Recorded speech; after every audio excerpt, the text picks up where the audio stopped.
Now, it's been well documented how so many of our smartphones and other gadgets are manufactured in China these days. But what about Vietnam? It's emerging as an alternative to China with its tax incentives and cheaper workforce. Scott Heidler reports now from Hanoi. Just 20 years ago, most Vietnamese earned their living from the land. But now, manufacturing has taken over agriculture. This land north of Hanoi used to grow tea. Just a small patch of plantation remains. Now, smartphones roll out by the millions. This is the growing manufacturing complex built by Samsung, the world's largest maker of smartphones last year. The company has already invested over $10 billion in Vietnam, and it's expanding. It employs 50,000 people.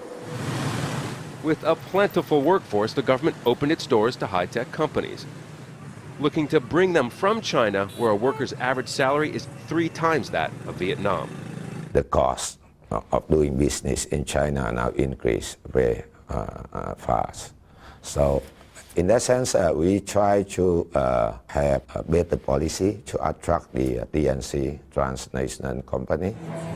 And that policy came in the form of big tax breaks. Samsung won't pay any for the first 4 years. But Vietnam's move to become the global smartphone hub is not limited to huge multinationals moving here. One local manufacturer is jumping into the game, making their own smartphone. BKAV will unveil its B phone in the coming months. The company sees industry leaders like Samsung setting up here as helpful to its business. With the massive Samsung factory in Vietnam, it's an advantage for companies starting to make smartphones here. When they came, the supply companies for parts came too.